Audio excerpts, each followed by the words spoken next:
everyone, and welcome to the Miracle Mommas Show. My name is Ashley Sabali, and I'm the founder of Miracle Mommas. Today, I have an amazing guest, Andi, who is actually our Mrs. Wisconsin Galaxy. She's going to be competing at Galaxy International Pageants this August 2024.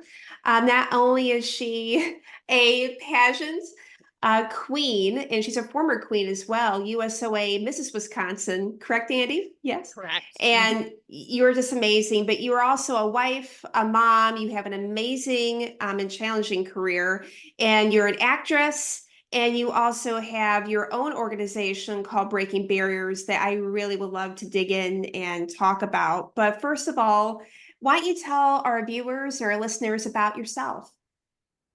So like you said, I am the current Mrs. Wisconsin Galaxy 2024 and very, very excited to be part of that organization.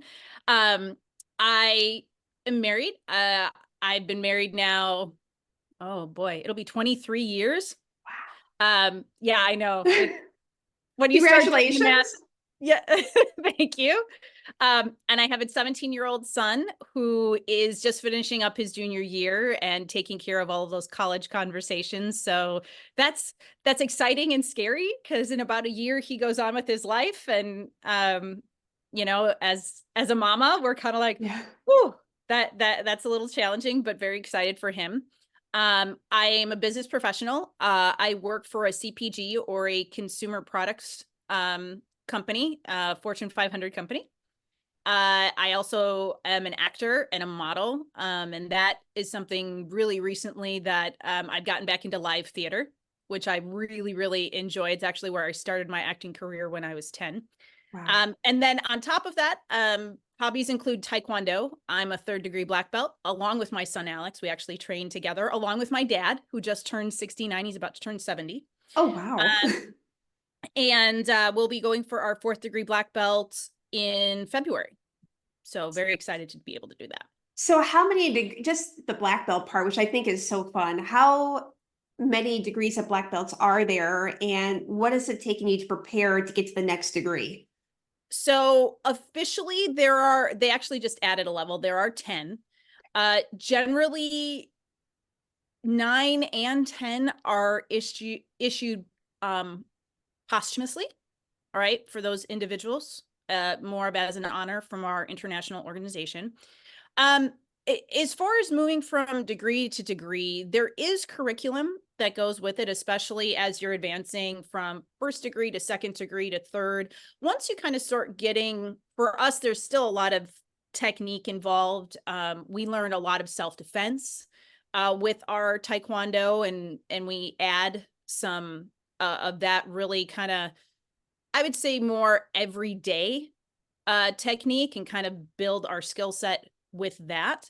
We also do a lot of kickboxing and Muay Thai in our program. But once you hit 4th degree, advancing from there, it's really more about learning about the culture. Kind of, if you think about earning your 1st degree black belt is like graduating through high school, right? 1st degree black belt is that. So you've learned all the stuff, you took all the tests, you passed the written tests, you're good, right? Then like 2nd and 3rd and almost to 4th is like getting through to your, your bachelor's, right, in college. Once you start getting 4th, 5th, 6th, that's like your master's and your PhD, where it's really more about thinking about the culture and writing the thesis and understanding what your place is, how you contribute overall. It's not so much about the physical and technical aspects learning anymore, because by that point you've pretty much learned everything technical that you can, about the sport. So I'm very much looking forward to getting that part. I love history, and definitely, like right now I'm addicted to Shogun. I know that's historical fiction, but it still has rooted in fact, and really, really want to be able to expand those horizons further. So what got you started in it? Was it with your son? Did he start doing it, or did you guys start doing it together? How did that come about? It was for Alex. So Okay. Alex's birthday is in September. And because of that, it was either going to be that he was going to be the youngest or the oldest kid in the class. So we actually, had him wait another year to go to school. Okay. But my husband was a stay-at-home dad, and we started having the realization that he really had no socialization, right? Because of my husband being a stay-at-home dad. And I just refused to have that kid in the classroom that could not sit still for his teachers. I was just not about to do that. So we started looking into an activity, about 7 or 8 months before he started school, and taekwondo was where he landed. I was the one always working with him, and he was training by himself for about a year and going through kind of their, they call it the Little Ninjas. It's like the preschool program. Oh, that's so And cute. yeah, it is, right? Our kids love it. And when I was probably helping him for about a year, master instructor like was aware that I was the one helping him at home and I knew everything pretty much. And he's like, that you can like step out on the floor and train yourself. And I kept giving I'm too old, I'm broken. That was 14 years ago. So yeah. Wow. So Alex has actually been training in taekwondo longer than he's been going to school, which is when you think about the career our kids take through school, is just like, wow. Um, so I started training about a year later, and so many positive things came out of that. The young man that I have right now, I 100% contribute to, uh, you know, the positives that go along with martial arts, the structure, the manners, the leadership. But for me too, it became something that not only was it our combined activity that gave us a mom-son activity, which at times can be a challenge, right? A lot of times it's easier for moms and daughters to connect. But this was our opportunity to do a lot of things together, and we've competed together over the years. We love to compete together. Um, and but also gave me my own thing, because at a certain point it still had to be me out there doing the physical things, having the knowledge and the basis. And now not only do I get to continue to teach training, but I also get opportunities to teach our younger students as well. So I get the opportunity to pass on the knowledge that I've learned. Alex is also an instructor, so he gets the opportunity to become that leader. So it's really blossomed into something that I don't, if you told me 14 years ago that we would still be training and this was how it's going to be, I would have told you no way. There's absolutely no way. So I have the $1,000,000 question I think that most moms would like to ask is like, how do you juggle it all? How do you balance a full-time career?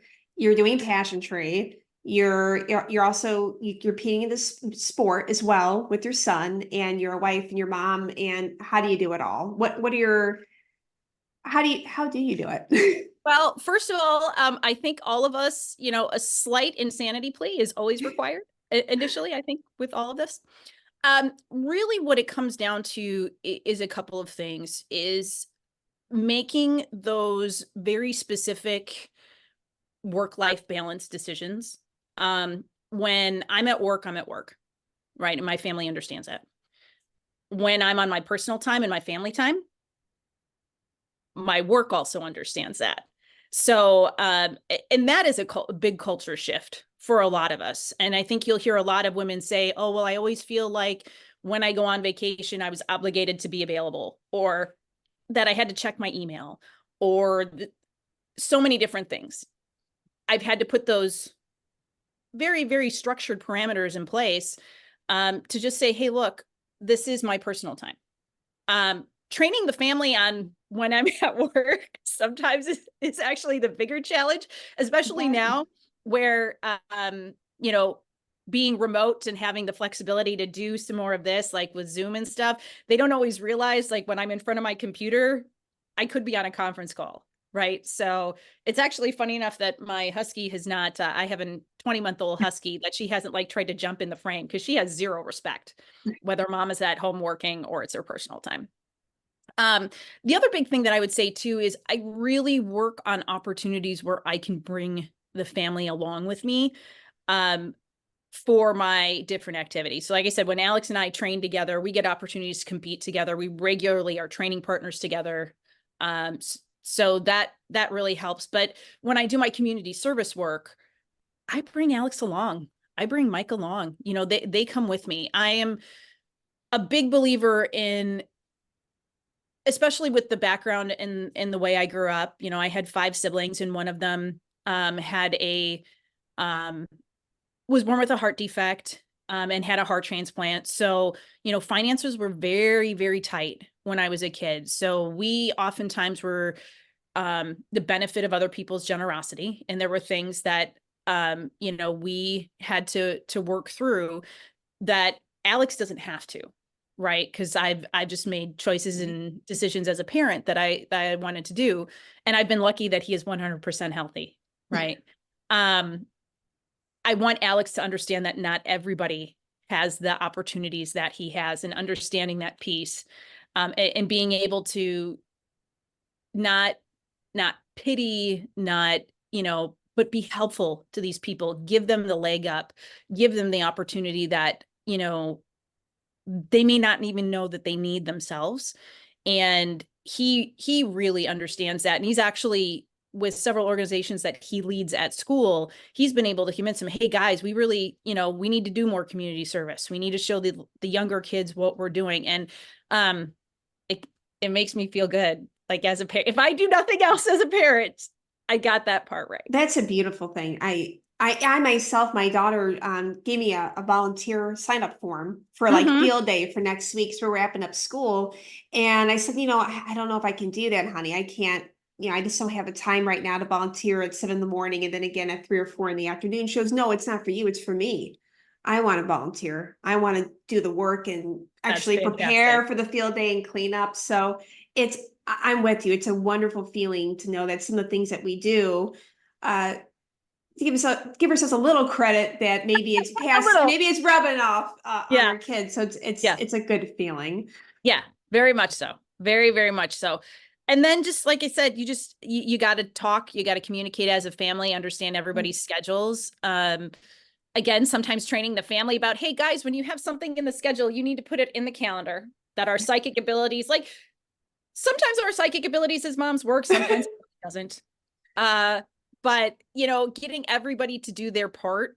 And, as the kids get older, they do start to understand, hey, when I communicate this, mom doesn't get mad that I decided to schedule something when she has something else for us to do. So, but it doesn't happen overnight. It takes work. It takes commitment from everybody. But once it does, so many benefits that come from your family to the community to yourself. It's just astronomical. So I want to throw out some data. So I love data. It's the grad student in me, but according to the U.S. Bureau of Labor Statistics, there are 74.6 million women in the civilian labor force. So about 47% of our workers are women.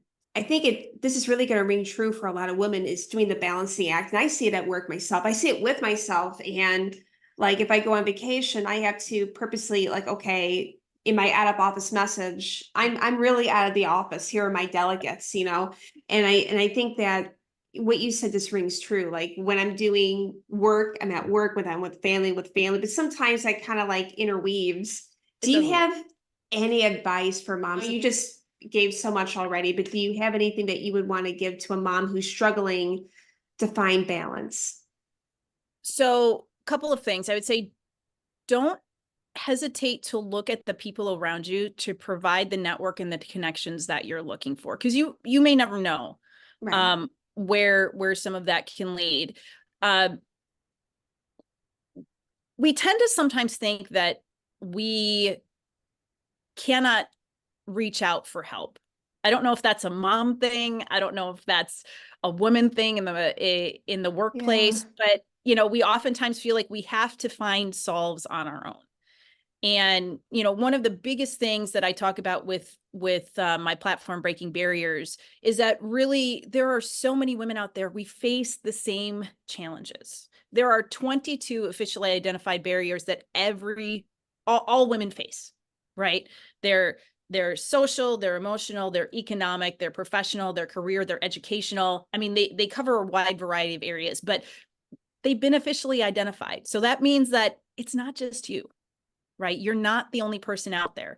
So don't hesitate to reach out to people in your network and say, hey, do you have a minute? And it can be anyone, someone that may be part of a larger company that sits in the leadership or executive suite just to get their take because of where they sit at the table, right? And engage in that conversation.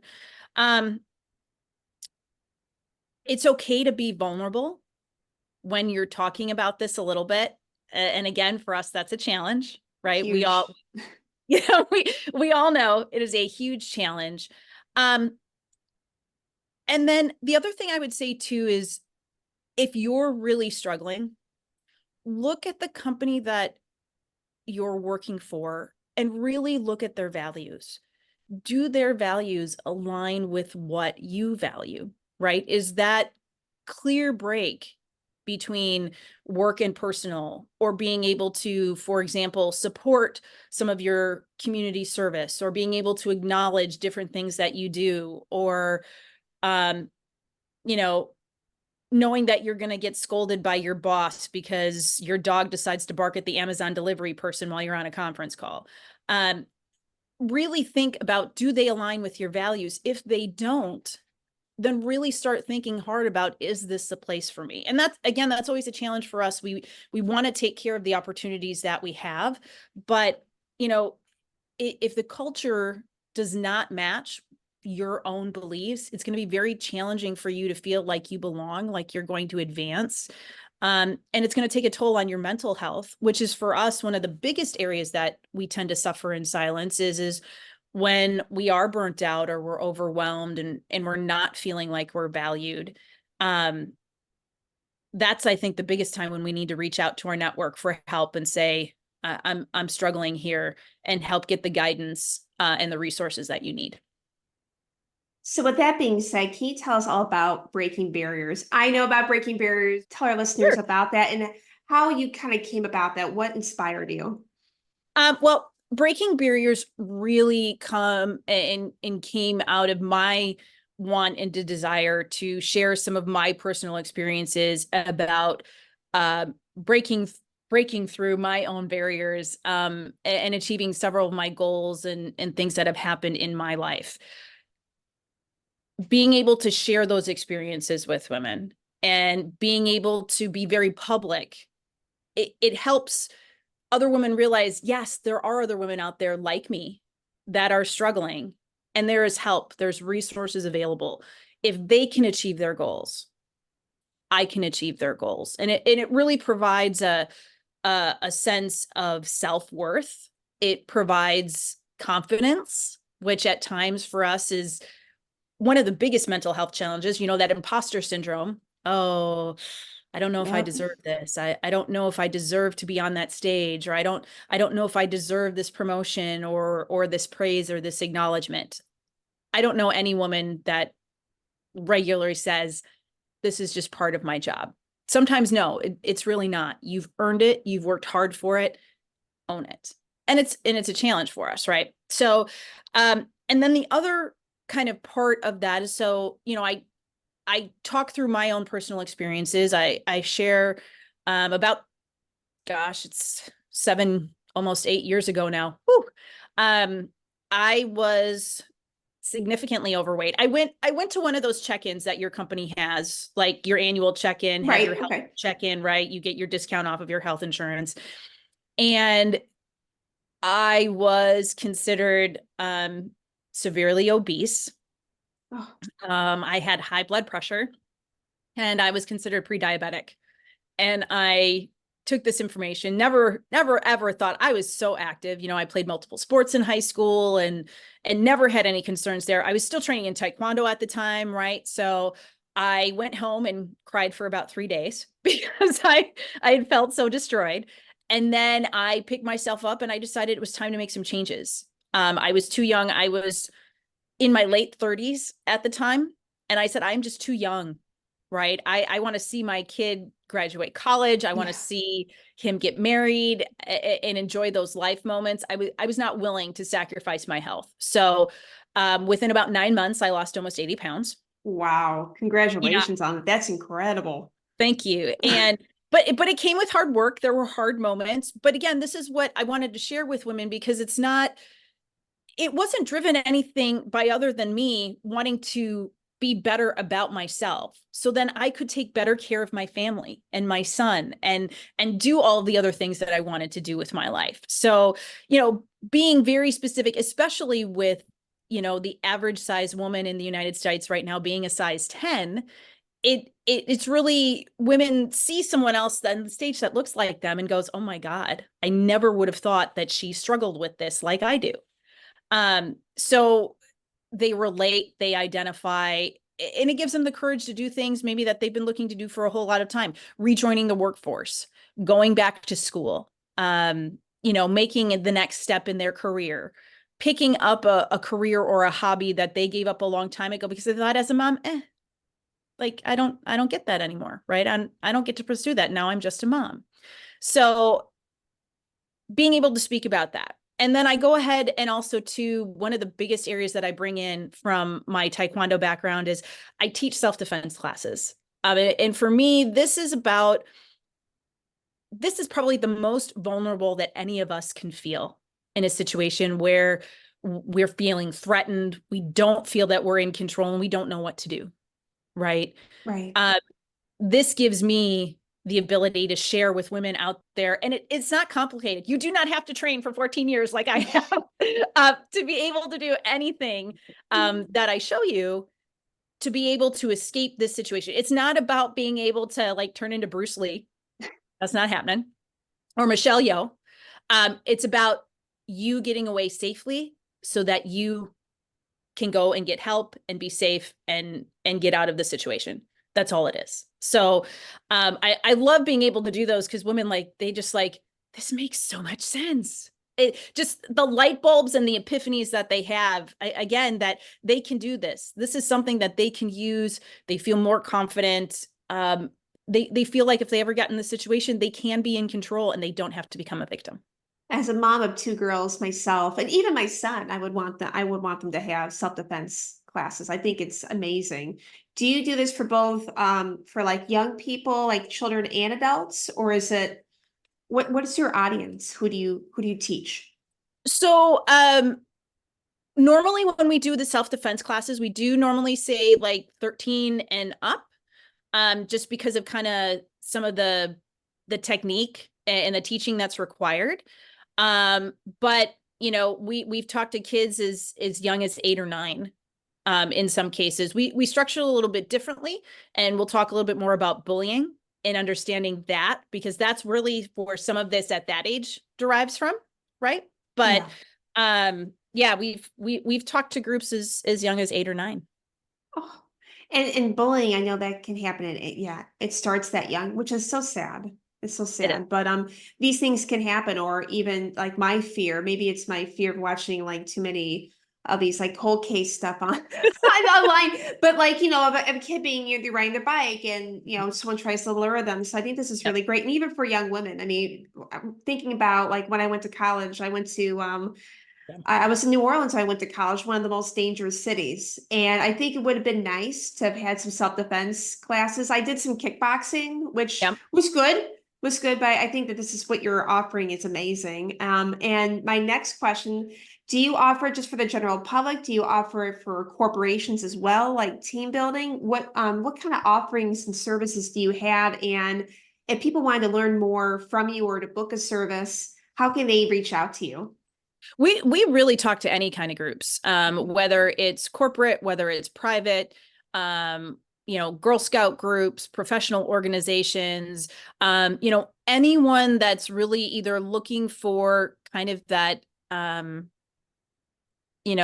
looking for that motivational really surge to give their team, or someone who's looking to do that team building, self-defense. Hey, we want to give you guys kind of that extra little nugget in your arsenal that is maybe a little unique. If anyone is interested, reaching out to me on social media is the best place to get a hold of me. So on Facebook, it's Andi Matusiak. And then on Instagram, it's also Andi Matusiak. So either one of those areas, feel free to message me directly. You'll see different pictures too of breaking barriers activities that I've done, and as well as self-defense classes. And yeah, I'm happy to talk to anybody, because it's it's not limited by age. It's not limited by size. It's not limited by background. These are conversations that are applicable to everybody, and everybody can look at themselves and be like, this is something I can do. I can be better. We sometimes need that help, right? That little nudge, that little push that really gives us the confidence to be able to believe I can do this. I am enough. Andi, I want to thank you so much for being on the Miracle Mommas Show. I'm going to put all your contact information below in the links for anyone who wants to reach out to you and to learn more. I just want to thank you so much and best of luck at Galaxy Thank you. this Thank you so much for summer. having me. Of I love course. talking with you. All right. Well, thank you so much. And we will see you soon. Hopefully, we'll have you back on the show soon. So, Happy to be here. Happy all to be here. right.